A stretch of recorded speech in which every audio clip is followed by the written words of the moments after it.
नमस्कार दोस्तों, आज के हमारे इस वीडियो में हम आपके लिए सुख अमावस्या, जिसे आषाढ़ अमावस्या के नाम से भी जाना जाता है, उसकी पौराणिक कहानी लेकर आए हैं।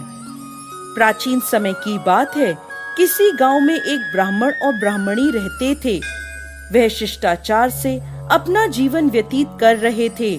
उनके घर में किसी प्रकार की कोई कमी नहीं थी, परंतु उन्हें एक दुख था। उनके कोई संतान नहीं थी, जिस कारण वो बहुत दुखी रहते थे।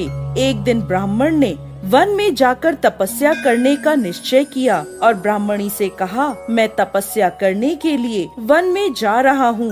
तपस्या समाप्त होने पर मैं वापस आ जाऊंगा। ऐसा कहकर वो वन की ओर चला गया। घने वन में जाकर वह कठोर तप करने लगा। कई वर्षों तक तप करने के बाद उसके मन में वैराग्य उत्पन्न हो गया और उसने अपना जीवन समाप्त करने की ठान ली। ऐसा सोचकर वो मरने को तैयार हो गया।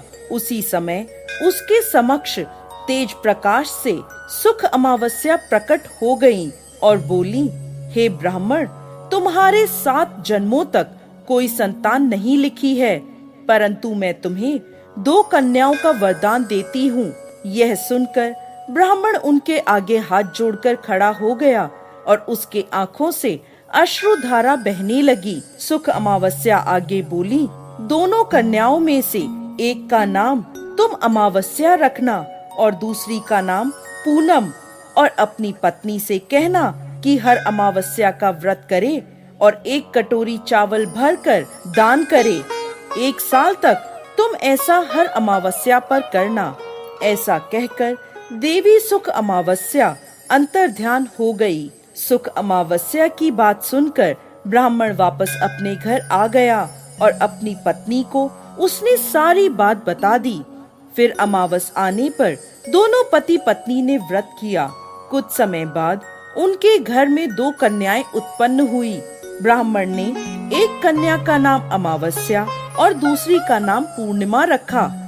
जब वह कन्याएं बड़ी हो गईं, तो उनका विवाह हुआ।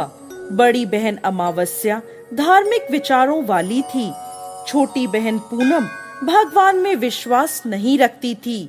बड़ी बहन के घर सुख समृद्धि का भंडार था। उसे संतान रत्न भी प्राप्त था, परंतु छोटी बहन पूनम के घर दुख और दरिद्रता का कोई अंत नहीं था। उसे कोई संतान भी नहीं थी। जब बड़ी बहन को छोटी बहन की दरिद्रता का पता चला, तो वह अपनी बहन के घर गई और उससे कहने लगी, पूनम, तुम सुख अमावस्या का व्रत करो और पूजा कर उपवास करो। 1 साल तक चावल की कटोरी भर दान करो। ऐसा करने से तुम्हारे घर में सुख समृद्धि का भंडार भर जाएगा। पूनम ने बहन के कहे अनुसार हर अमावस्या का व्रत करा और 1 कटोरी भर चावल हर अमावस्या पर दान करा। देखते ही देखते पूनम के घर भी धन धान्य और सुख समृद्धि के भंडार लग गए।